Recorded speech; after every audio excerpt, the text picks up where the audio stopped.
오늘 우리는 믿음 없는 영성, Spiritualität ohne Glauben이라는 흥미로운 주제를 마무리하는 6번째 강의, 별들 사이의 어둠에 오신 여러분을 환영합니다. 지난 몇 주간 우리는 신념의 짐을 내려놓고 실천 자체의 가치를 탐구해왔습니다. 이제 이 지적 여정의 궁극적인 결론에 다다랐습니다. 우리의 논의는 단순한 교리나 신학적 논쟁을 넘어 현대인이 어떻게 영성의 깊이에 다가설 수 있는지에 대한 실천적이고 철학적인 해답을 제시하고자 합니다. 이 마지막 강의를 통해 신이라는 개념이 우리의 삶과 지성 속에서 어떻게 변화해야 하는지에 대한 중요한 통찰을 얻으시길 바랍니다. 신이 없어도 영성이 가능한가요? 이 물음에 대해 답하기 위해 우리는 우선 종교적이라는 건 무엇인지 물어야 합니다. 종교적이란 무엇일까요? 많은 분이 신이 계시다고 믿는 것, 즉 이론적인 신념이라고 답하실 겁니다. 하지만 오늘 우리가 던질 질문은 다릅니다. 종교적인 실천의 가치가 정말로 신이 존재하는가라는 질문, 다시 말해 형이상학적 전제, 즉 세상의 궁극적인 본질에 대한 가정에 의해서만 결정되어야 할까요? 20세기 유럽은 엄청난 격변을 겪었습니다. 2번의 세계대전과 홀로코스트와 같은 역사적 비극을 겪으면서 많은 사상가는 초자연적인 인격체로서의 신이 과연 세상의 고통을 설명하고 도덕적 기준을 제시할 수 있는지에 대해 깊이 회의하게 되었죠. 특히 비실제론이라는 사조가 등장하면서 신은 더 이상 물질적인 대상처럼 실제하는 존재로 여겨지지 않게 되었습니다. 많은 이에게 전통적인 신개념은 현대인의 실존적 고민에 적합하지 않으며 오히려 종교를 과학과 불필요하게 뒤섞는 군더더기가 되어버렸습니다. 그래서 저희는 아주 단순하지만 강력한 질문을 합니다. 신에 대한 지적인 동의 없이도 종교적 실천을 배울 수 없을까? 만약 기도에서 신이라는 단어를 제거하고 그 기도 행위 자체에 담긴 본질적인 정신활동에 집중한다면 어떨까요? 우리는 기도를 4가지 활동으로 재정의할 수 있습니다. 이것은 초자연적인 존재에게 바치는 구애나 기원이 아닙니다. 첫째로 숭배입니다. 이것은 초월적 존재 찬양이 아닙니다. 세상에 내재된 선과 아름다움을 발견하고 그 기쁨에 동참하는 행위입니다. 둘째로 감사입니다. 이것은 맹목적인 믿음이 아닙니다. 선함이 끊임없이 존재할 가능성에 자신을 온전히 내맡기는 실존적 태도입니다. 셋째로 참회와 희봉입니다. 이것은 이기적인 욕망에서 벗어나 객관적인 선의 가능성으로 내면을 전환시키는 것입니다. 희망은 막연한 낙관이 아닌 선행을 이끄는 힘입니다. 넷째로 중보입니다. 이것은 나를 위한 기도가 아닌 타인의 선을 적극적으로 돌보는 사랑으로 정의됩니다. 이러한 재해석을 통해 영성은 더스러운 자기 수양 과정, 즉 진정으로 인간다운 존재가 되는 본질적인 특권으로 격상됩니다. 여기서 신앙은 더 이상 교리적 동의가 아닙니다. 그것은 이러한 실천을 행하는 행위 그 자체를 의미합니다. 이는 철학자 키에르케고르가 말하는 것처럼 영원한 가치에 비달해서 자신의 존재 방식을 전적으로 결정하는 실존적 헌신과 연결됩니다. 우리의 핵심 목표는 분명합니다. 신학적 논쟁에 휩싸이지 않고 인간의 실존적인 깊이와 최고의 가치, 즉 선과 연결되는 새로운 영성의 길을 찾는 것입니다.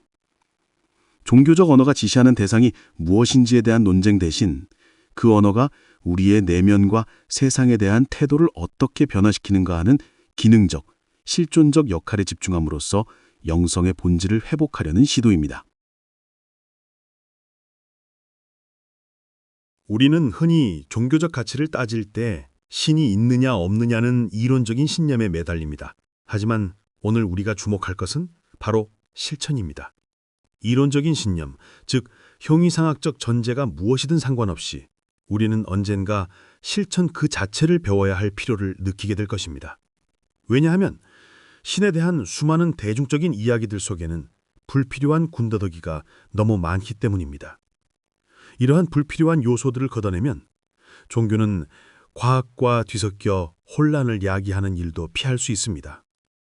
자, 이제 함께 상상해 봅시다. 우리가 기도할 때 하느님이라는 단어를 완전히 제외하고 오직 기도에 수반되는 행위 그 자체에만 집중한다면 그 기도는 어떤 모습일까요? 우리의 논의는 기도 행위가 내포하는 4가지 강력한 정신적 활동으로 재탄생합니다. 이는 초자연적인 존재를 향한 구애나 기원이 아니라 세상을 향한 우리의 태도를 변화시키는 깊은 자기 수양입니다. 첫 번째 기동은 숭배입니다. 우리는 가장 먼저 우리 자신과 우리의 개인적인 필요로부터 주의를 돌려야 합니다. 그리고 지금 우리가 경험하는 세상, 그 안에서 찾을 수 있는 선, 아름다움, 지혜로 눈을 돌리도록 격려받습니다. 신자들이 숭배라고 부르는 것과 유사하지만 초자연적인 인물에게 당신이 얼마나 위대한지 아첨하는 것이 아닙니다. 그것은 모든 형태의 선을 경배하고 그 내면의 선함 자체를 관조하는 기쁨에 동참하는 행위입니다. 이는 대상에 대한 집착을 극복하게 합니다. 두 번째 기동은 감사입니다. 우리는 삶의 덧없음, 즉 모든 것은 사라진다는 사실과 동시에 삶의 순수한 풍요로움을 인식하게 됩니다. 우리가 경험하는 모든 것을 마치 과분하고 귀한 선물인 것처럼 소중히 여기는 시간을 가집니다. 여기서 우리는 믿음을 가질 용기를 얻습니다. 하지만 이 믿음은 어떤 권위에 복종하여 이상한 주장들을 받아들이는 것이 아닙니다. 그것은 선함이 끊임없이 존재할 가능성에 우리 자신을 온전히 내맡기는 실존적 태도입니다. 이것이 바로 신자들이 감사라고 부르는 것입니다. 세 번째 기둥은 참회와 희망입니다. 우리는 우리의 동기와 욕망을 깊이 질문하고 이기심에서 벗어나 타인을 돕고 귀하게 여기는 진정한 필요로 관심을 돌리도록 격려받습니다. 우리는 과거의 폭정, 즉 잘못된 집착에서 벗어나는 해방감을 경험하고 낙관주의를 훨씬 뛰어넘는 희망으로 미래를 마주합니다. 낙관주의는 언젠가는 모든 것이 나아질 것이라고 기대하지만 희망은 아무것도 기대하지 않으면서도 자아를 선을 위한 긍정적인 행동으로 이끌어내는 힘입니다. 이는 일종의 참회이며 우리의 정신이 자기 자신으로부터 객관적 선의 가능성으로 변모되도록 이끌리는 과정입니다. 마지막으로 중보입니다. 우리는 타인에 대한 열정, 즉 라이덴샤프트와 연민, 미틀라이드를 개발하고 우리 자신을 위해서만이 아니라 모든 지각 있는 존재를 위해서 세상에서 선이 어떻게 증대될 수 있을지를 고민하도록 격려받습니다. 이것은 따뜻한 예배당에서 기도하며 실질적인 행동을 피하는 것이 아닙니다. 오히려 현장에 나아가 구체적인 행동을 할 준비를 갖추는 문제입니다. 여기서 말하는 사랑은 타인에 대한 감상적인 느낌이 아니라 타인의 선을 적극적으로 돌보는 것의 의미에서입니다. 이것이 바로 신자들이 타인을 위한 기도라고 드러는 중보의 참모습입니다. 이러한 4가지 실천을 통해 우리는 논란이 많은 교리나 추상적인 신학적 문제에 의존하지 않고도 정신과 마음의 수양으로서의 영성을 기르는 것이 가능함을 발견합니다. 우리가 이 실천에 헌신할 때 놀랍게도 우리는 기도의 핵심과 진정한 신앙이 의미하는 것으로 진입하고 있는 것을 깨닫게 됩니다. 숭배, 사랑, 믿음, 희망은 단순히 피평적인 태도인 아첨, 감상주의, 낙관주의와는 다릅니다. 그것들은 삶 전체를 관통할 수 있는 덕이며 우리의 가장 깊은 자아를 최고의 가치에 결복시킵니다.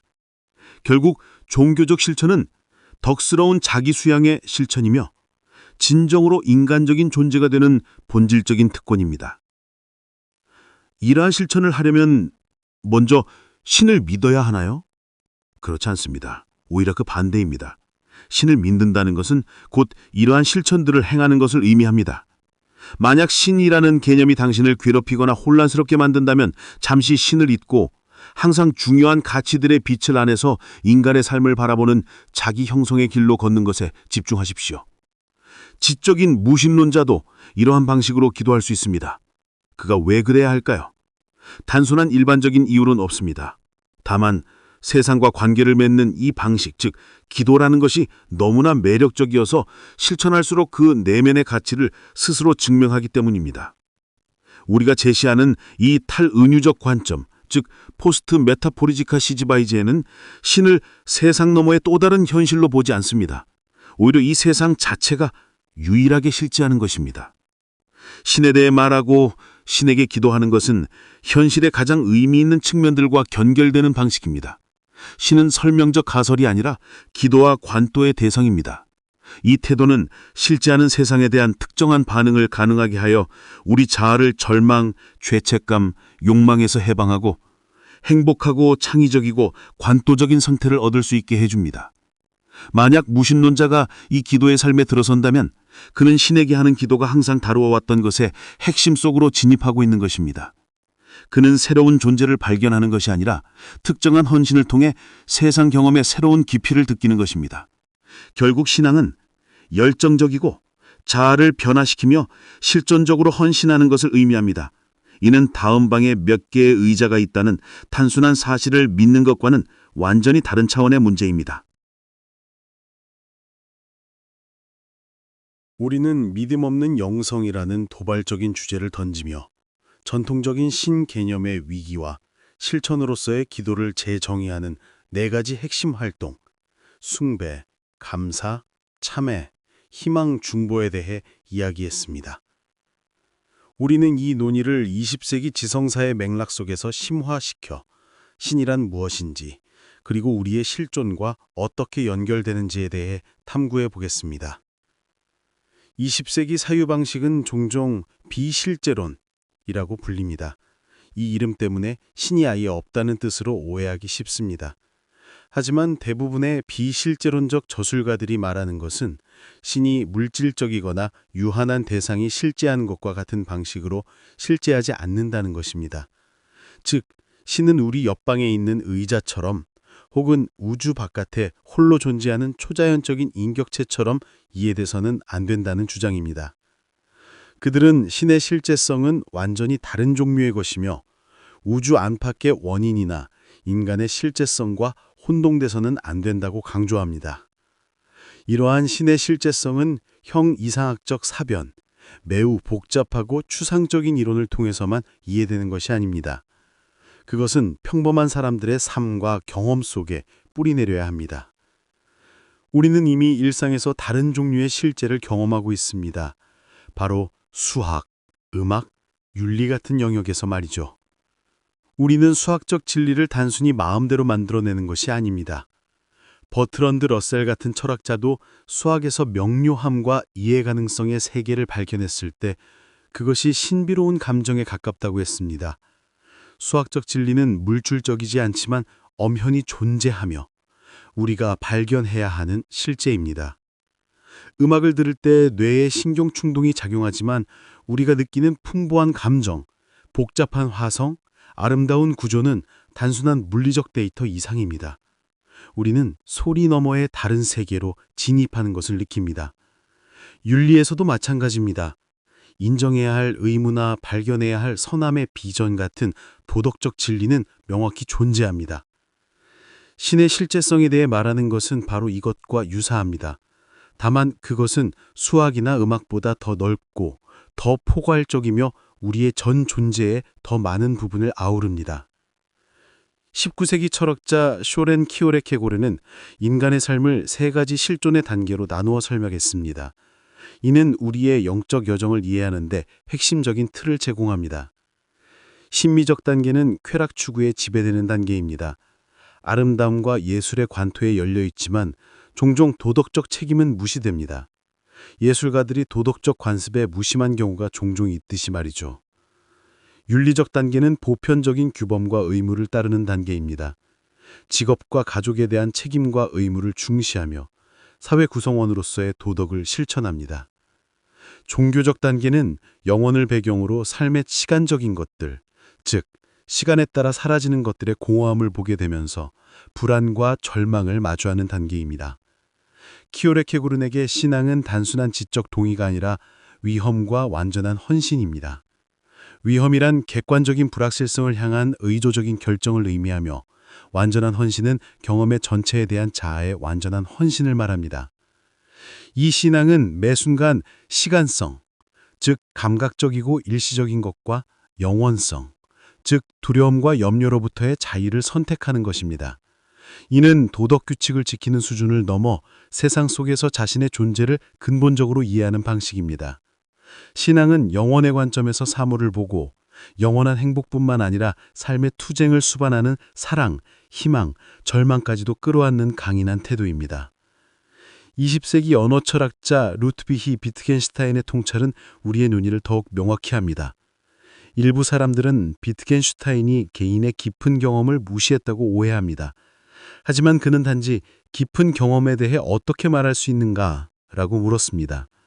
그는 우리의 경험을 말하는 방식이 개인적인 것이 아니라 사회적으로 배운 개념과 언어에 의존한다고 고했습니다. 그는 이렇게 말했습니다. 말할 수 없는 것을 말하려고 시도하지만 않는다면 아무것도 잃어버리지 않는다. 깊은 영적 경험은 직접 설명될 수 없을지라도 언어를 통해 다른 방식으로 표현될 수 있음을 시사합니다. 비트겐슈타인은 신에 대한 전통적인 관념을 비판했습니다. 만약 내가 신이 내 외부에 있는 단지 무한히 더 강력한 또 다른 존재라고 생각한다면 나는 그에게 저항하는 것을 나의 의무라고 여길 것이다. 신을 우리의 자유를 억압하는 초자연적인 독재자로 보는 것은 잘못됐다는 뜻입니다. 대신 그는 인간은 의례적인 동물이라고 말합니다. 우리는 감사, 불안, 숭고함을 느낄 때 이러한 감정을 표현하도록 사회적으로 배우고 공유된 실천을 통해 신이라는 단어를 발언합니다. 이러한 감정들은 단순히 내적인 사건이 아니라 세상과 연결되는 방식입니다. 고통이라는 단어가 내적 대상을 지칭하지 않지만 고통이 존재하듯 신이라는 단어 역시 초자연적인 대상을 지칭하지 않을 수 있지만 신은 존재할 수 있습니다. 신의 실제성은 우리 밖에 올 때 있는 어떤 물질적인 존재에 있는 것이 아니라 그것을 믿는 사람들의 실천 속에 근거합니다. 신자들은 신을 설정할 때 환상을 겪는 것이 아닙니다. 오히려 그런 식으로 세상과 연결하고 있으며 그 연결 방식이 바로 신의 실체성입니다. 신에 대한 신앙은 열정적이고 자아를 변화시키는 실존적 헌신입니다. 이는 선택사항이 아닙니다. 신앙이 존재한다면 그것은 자유로운 선택을 넘어선 강제성, 즉 필연성을 지닙니다. 그렇다면 신자들이 옳은가요, 틀린가요?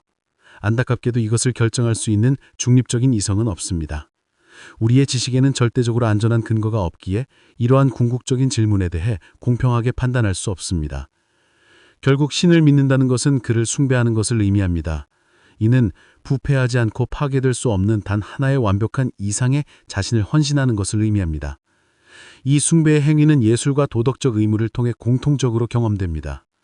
예술, 철학자 아이리스 버드크는 위대한 예술은 우리가 진정한 물건들을 붙잡거나 이용하려고 하지 않고 보는 법과 사랑하는 법을 가르친다고 했습니다. 아름다움을 관통하는 것은 올바른 시각을 위해 우리의 이기심을 제어합니다. 도덕, 연민과 사랑에 헌신하는 도덕적 의무는 개인적인 욕망을 공공의 선에 종속시키도록 합니다. 종교적인 삶의 방식은 이보다 더 깊이 들어가 우리의 가장 깊은 내면에서부터 최고의 객관적 선으로 주의를 돌리게 합니다. 선에 맞추어지면 우리의 유한한 자아는 심미적인 윤리적인 자아를 넘어섭니다. 그것은 선에 의해 변화된 자아가 되어 영혼 속으로 양항되어 시간적인 염려로부터 해방됩니다. 이 길을 따르는 소수에게 주어지는 보상은 바로 선과의 교제입니다. 고대 인도 경전인 기타는 이를 나를 곳곳에서 보고 모든 것 또한 내 안에서 보는 이에게 나는 결코 나를 사라지지 않으며 그는 결코 나에게서 사라지지 않으리라 라고 표현합니다. 모든 것 안에서 선을 보고 선에 사로잡히는 것, 즉 파괴될 수 없는 것과 인하되는 것입니다. 우리는 이렇게 선과 하나된 사람들을 성인이라고 부릅니다. 우리 대부분은 좀 더 쉬운 길, 즉 참회와 용서를 통해 우리가 스스로 얻을 수 없는 선함에 가끔씩 닿기를 희망하는 길을 따르고 있습니다. 지난 시간 우리는 믿음 없는 영성의 실천적 측면, 즉 숭배, 감사, 참회, 중보가 어떻게 신념을 넘어선 자기 수양의 길을 여는지를 살펴보았습니다. 이제 이 여정의 마지막이자 가장 깊은 곳, 신에 대한 우리의 이해가 최종적으로 도달하는 지점에 대해 이야기해 볼 차례입니다. 제가 신, God보다는 선에 대해 이야기하며 결론을 맞는 것은 결코 우연이 아닙니다. 신이라는 개념은 오랜 역사를 통해 끝없는 논쟁과 논란의 짐을 짊어져 왔습니다. 수백만 명이 고통 속에서 죽어가는 현실 속에서 우리를 독단적으로 구원해주는 초자연적인 인격체라는 전통적인 관념은 더 이상 우리의 실존적 질문에 온전히 답하기 어렵습니다. 우리가 그 대신 그 자신 외에는 아무것도 요구하거나 제공하지 않는 초월적인 선에 집중하고 그 선의 삶에 잠시 참여하는 우리의 모습에 대해 생각한다면 어떨까요? 우리는 이러한 관념의 전환을 통해 오히려 고전적인 신관념의 중심에 더 가까이 다가갈 수 있습니다. 선 자체는 묘사할 수 없지만 오랜 세월 동안 영감을 주는 상징들로 표현되고 인격화되었으며 의례를 통해 전달되어 왔습니다. 문제는 이 이미지들이 형이상학 사변, 추상적 이론 또는 역사적 사실 논쟁의 대상이 될 때 발생합니다. 우리의 관심은 숭배가 우리 내면의 태도와 실제의 깊은 측면에 접근하도록 돕는지 묻는 대신 예수님이 예루살렘에 금요일에 가셨나 토요일에 가셨나 같은 헛된 역사적 사실 논쟁으로 옮겨집니다. 이러한 논쟁은 우리를 두 개로 그룹으로 나누고 분쟁을 해결할 길을 막아버립니다. 이러한 이미지의 잘못된 사용이 너무 심각했기 때문에 20세기 유럽의 많은 사상가들은 이미지 자체를 포기해야 한다고 느꼈습니다. 두 차례의 세계대전과 홀로코스트 쇼하 이후에 신을 돌보는 아버지로 생각하는 것은 우스꽝스럽 정도로 무의미해 보였고 수많은 영혼을 영원한 고통에 처하게 하는 심판자로 생각하는 것은 도덕적으로 파산한 관념이었처럼 보였기 때문입니다. 모든 논쟁과 이미지 그리고 전통적인 관념이 무너진 후에 우리에게 남은 것은 무엇일까요? 그것은 바로 침묵입니다. 이 침묵은 아무것도 시작하거나 끝나지 않는 단순한 공백이 아닙니다. 그것은 심오한 음악이 모든 연주를 마치고 난 후에 오는 침묵과 같습니다. 박수나 다른 어떤 소리도 그 순간의 완벽함을 해칠 때 소리가 끝난 여운이 담긴 침묵입니다. 말과 음악이 끝나는 장소가 있습니다. 이곳은 단순한 어둠이 아닙니다. 그것은 수백만 개의 태양, 즉 별들로부터 그 빛과 대조를 얻는 바로 별들 사이의 어둠과 같습니다. 이 어둠은 지식으로 채울 수 없는 영역을 상징합니다. 역사 속의 위대한 영적 인물들은 모두 이 어둠을 경험했습니다. 모세는 산을 덮었던 구름 속에서 이 어둠을 알았고 엘리야는 지진과 불 이후에 온 고요함 속에서 그것을 알았습니다. 심지어 당대 최고의 지성인이었던 토마스 아퀴나스조차도 그의 방대한 저서 신학대전을 미완성으로 남겨두고 더 이상 쓸 수 없다고 고백했을 때도 이 침묵을 마주했습니다. 이것이 바로 무지의 구름입니다. 우리의 유한한 지식과 원어로는 신의 본질에 도달할 수 없다는 영적인 통찰을 의미합니다. 우리는 고대 시대의 많은 신들로부터 출발하여 이 침묵이 있는 세계로 여행해 왔습니다. 우리는 플라톤이 말했던 지성의 태양의 열기에서부터 별들 사이의 어둠으로 여행했습니다. 어떤 의미에서 우리가 이 길을 따라오면서 우리가 생각했던 것보다 훨씬 덜 알고 있다는 것을 깨닫습니다. 그러나 이 지식의 부족은 역설적으로 사전에 정의된 신이라는 개념에 관한 수많은 단어의 합보다 더 많은 것을 우리에게 드러낼 수 있습니다. 신은 우리의 삶의 커다란 부재입니다. 그 속에 텅 빈 침묵이요, 우리가 가고 찾는 장소이며 도착하거나 찾을 희망은 없이도 계속 가고 찾는 곳입니다. R.S. 토마스는 부정의 길에서 이렇게 말합니다. 왜 안 됩니까? 나는 달리 생각해 본 적이 없습니다. 신은 우리의 삶의 커다란 부재이며 그 속에 텅 빈 침묵이요, 우리가 가고 찾는 장소이며 도착하거나 찾을 희망은 없습니다. 그는 우리의 지식 속의 균열, 별들 사이에 어둠을 붙들고 있습니다. 종교평론가 R.S. 토마스의 시처럼 신은 우리의 지식 속의 균열, 별들 사이에 어둠을 붙들고 있습니다. 이 균열과 어둠이 우리가 궁극적인 선과 연결되는 유일한 장소입니다. 신앙은 이 말로 표현할 수 없는 실제에 대한 열정적이고 실존적인 언신이며 그것이 바로 믿음 없는 영성이 우리에게 열어주는 가장 깊은 길입니다. 오늘 우리는 믿음 없는 영성이라는 긴 여정의 종착점을 정리하며 현대 영성의 본질적인 전환에 대해 이야기했습니다. 신에 대한 개념이 초월적인 인격체에서 초월적인 선으로 변화하는 사유의 여정을 제시했습니다. 우리는 고대 세계의 신들로부터 20세기 사유의 종착점인 별들 사이의 어둠에 이르렀습니다. 우리는 전통적인 신 개념이 가진 논쟁적이고 설명적인 측면을 버리고 서언이라는 개념을 통해 고전적 신관념의 중심으로 돌아갈 것을 제안합니다. 이 선은 단순히 이론적인 주제가 아닙니다. 선은 예술과 도덕적 의무의 관조를 통해 자아의 이기심을 제어하고 객관적인 가치에 헌신하도록 이끄는 궁극적인 이상입니다. 신앙은 이 선에 대한 열정적이고 실존적인 헌신이며 이를 통해 유한한 자아는 영원성으로 고양되어 시간적인 염려로부터 해방됩니다. 역사적 재앙과 지성적 성찰 끝에 도달한 최종 영역은 언어로 표현될 수 없는 침묵입니다. 이 침묵은 신을 하나의 대상으로 규정하려는 시도가 오히려 인간성을 축소시킨다는 비실제론적 통찰과 연결됩니다. 이 침묵은 단순한 공허가 아닙니다.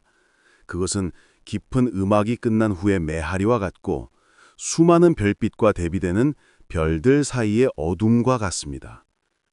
이는 파괴될 수 없는 것과의 합일, 즉 성인들이 경험하는 선과의 교제가 발생하는 장소입니다. 시인 R.S. 토마스의 노래처럼 신은 더 이상 존재가 아니라 거대한 부재로 경험되며 우리의 지식 속의 균열, 별들 사이의 어둠을 붙들고 있습니다. 라는 신을 인간의 개념과 언어로 긍정적으로 규정할 수 없다는 부정의 길, 위아 네가티바의 전통을 반영합니다. 결론적으로 이 논의는 종교의 핵심을 신이 무엇인지에 대한 질문에서 신과의 관계 속에서 인간이 어떻게 행동하고 변화하는지에 대한 질문으로 전환합니다.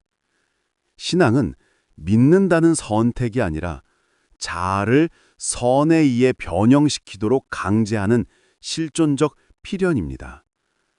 그 궁극적인 목적은 말로 표현할 수 없는 선의 실제성에 대한 경험과 헌신에 있습니다.